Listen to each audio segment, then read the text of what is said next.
Video کا آغاز کرنے سے پہلے چند اشعار آپ تمام مومنین کو بطور تحفہ پیش کرنا چاہتا ہوں اور اہل بیت کے منکرین کو ان اشعار کے ذریعے منہ پر تماچا مارنا چاہتا ہوں۔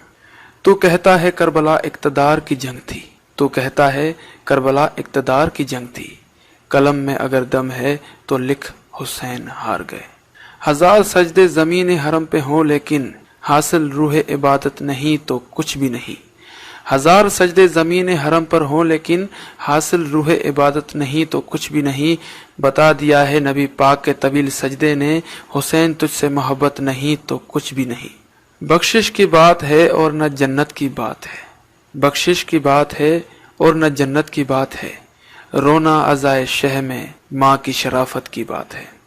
سامعین محترم، محرم الحرام کے حوالے سے ہمارے اس چینل شان علی ٹی وی پر یہ مسلسل دوسری ویڈیو ہے۔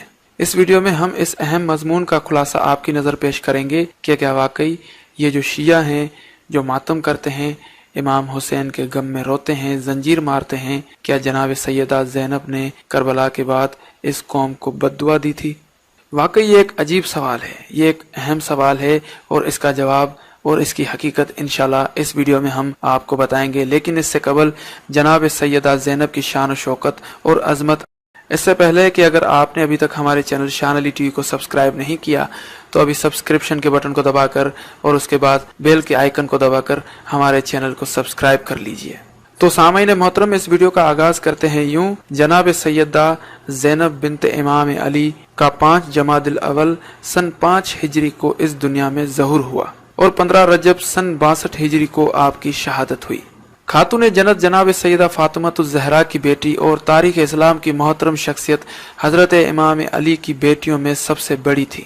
انہیں بی بی عقیلہ بنی ہاشم کہا جاتا تھا۔ ام کلثوم ام الحسن آپ کی کنیت تھی۔ صدیقہ صغرا آپ کا لقب تھا۔ محدثین حضرت امام علی سے روایت کرتے ہوئے انہیں ابی زینب کے نام سے یاد کرتے تھے۔ ولادت کے بعد آپ کا نام مبارک رسول اللہ صلی اللہ علیہ وآلہ وسلم نے زینب رکھا۔ 7ویں دن آن حضور صلی اللہ علیہ وآلہ وسلم نے عقیقہ فرمایا۔ 6-7 برس کی تھی کہ حضرت بی بی فاطمہ الزہرا کی شہادت ہو گئی۔ اس کے بعد آپ کو حضرت ام البنین اور اسما جیسی عظیم بیبیوں کے ساتھ رہنے کا اتفاق ہوا۔ امام علی مقام امام حسین حضرت سیدہ زینب کی بڑی تعظیم فرماتے، جب وہ آتی تو کھڑے ہو جاتے اور اپنی جگہ پر بٹھاتے۔ امام علی کی بڑی صاحبزادی ہونے کی بنا پر گھر کے تمام معاملات کی ذمہ دار تھی۔ حضرت امام علی کے بڑے بھائی اور رسول اللہ کے چچیرے بھائی حضرت جعفر طیار کے فرزند حضرت جناب عبداللہ سے آپ کی شادی ہوئی۔ جناب عبداللہ بن جعفر عرب کے مشہور جواد و کریم اور حضرت امام علی کے جان نثار تھے۔ حضرت عبداللہ اور حضرت بی بی زینب کی اولاد کے نام یہ ہیں: جناب علی، جناب اون، جناب محمد، جناب اکبر، جناب عباس، جناب ام کلثوم، جناب جعفر اکبر۔ جناب اون و محمد کربلا میں شہید ہوئے۔ واقعہ کربلا کے بعد حضرت بی بی زینب دمشق میں اہل بیت کے ساتھ رہی۔ استقامت، عبادت، ایثار، جہاد اور حمایت دین کا جو مظاہرہ آپ نے فرمایا، اس کی مثال ملنا مشکل ہے۔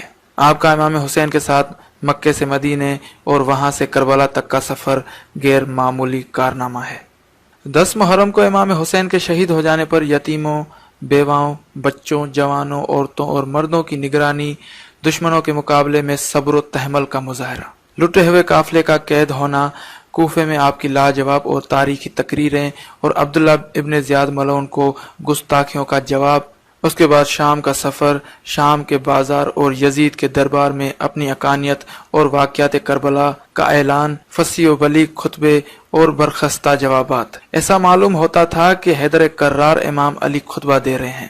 بیمار کربلا امام زین العابدین کو ابن زیاد کے بے رحم ہاتھوں سے زندہ بچا لانا بھی آپ کی زندگی کا اہم کارنامہ ہے۔ دمشق سے رہا ہو کر مدینے تشریف لائیں تو واقعات کربلا کو مؤثر انداز میں بیان کیا اور گریہ کیا۔ ایک ہندو شاعر نے عرض کیا: جام پہ جام پیا اور مسلمان رہے، قتل اماموں کو کیا اور مسلمان رہے۔ جام پہ جام پیا اور مسلمان رہے، قتل اماموں کو کیا اور مسلمان رہے۔ یہی دین ہے تو اس دین سے توبہ ماتھر، شک پیغمبر پہ کیا اور مسلمان رہے۔ جس نے پالا محمد کو وہ رہا کافر، جس نے پالا محمد کو وہ رہا کافر، یزیدیوں نے قتل حسین کیا اور مسلمان رہے۔